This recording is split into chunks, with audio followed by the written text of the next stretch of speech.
first expected it to be really hard, and I was very nervous about coming here.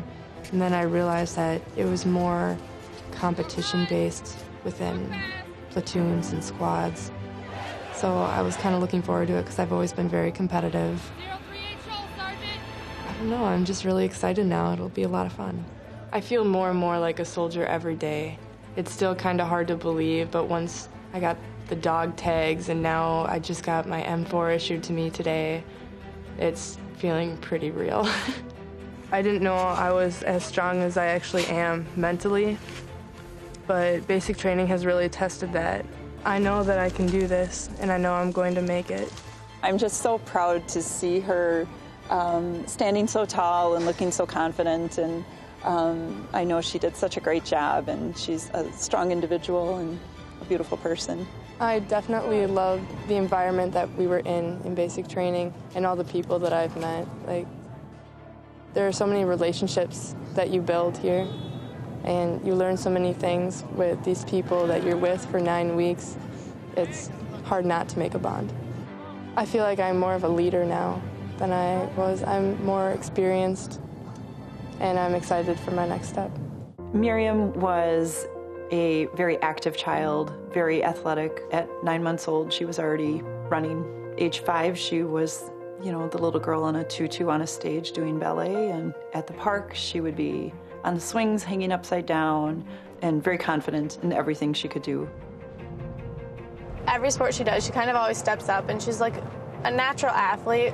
It's insane just to see how many people will follow her, and she really does have that confidence and drive to push everyone, not just herself.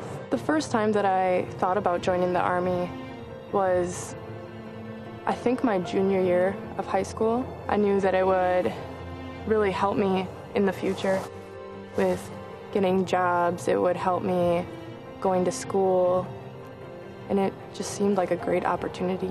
I think she just felt safe talking to me because I was Mackenzie's dad. I wasn't, Sergeant Carper or the recruiter. I was her coach. We talk a lot in the locker room after school when we're getting ready for track, and she just kind of casually brought up, "Oh, by the way, I'm joining the Army," and kind of caught us a little off guard, like, whoa.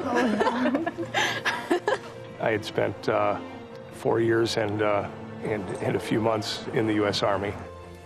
Back then, it was a lot harder for women to be in the military, whereas now there's a lot of great job opportunities for women specifically in the Army.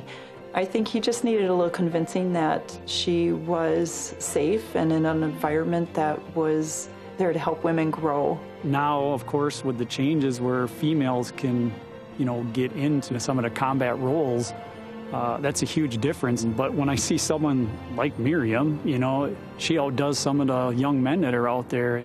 I'll be honest, as a woman, I never thought oh, I'm gonna go join the Army, because it always seemed so hard, and it always seemed like it was something a guy would do. But after seeing Miriam go through it, it was like, wow, I wish more girls thought that was an opportunity.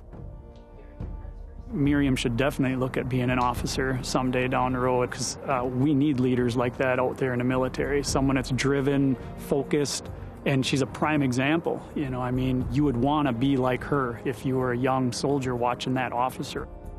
I love everything about track. I love the running, I love the jumping, I love the challenge of it, the competition. I love the competition. Track is a lot like the Army. The better that you function as an individual, the better it will benefit the Army as a whole. We received a first letter from her, and she actually stated how much fun she was having. It was just another big competition to her. We were able to follow her progress on social media almost on a daily basis to see what her unit and her company was doing, and that was kind of exciting to follow. It's like, oh, what does she get to do today? Coming home after basic training was pretty much just a relief to be home. It was nice to see friends and family. They don't treat me any different. It was pretty awesome. One of the first things I noticed was how incredibly polite she was. Her responses were direct and they were short, and she just seemed to stand a little bit taller, a little bit prouder. She seemed to have a little more pride in herself and the things that she did. Much more confident, even from when she had gone in. I saw much more of an adult woman than the girl that had left. I'm definitely very proud of her for what she's doing. She took a big step. It's fun to watch them take a stand and say, you know, I want to do something for our country. I'm, extremely proud of her, extremely happy with what she's doing and the direction she's got in her life. Going to be fun in the next few years to see who she becomes.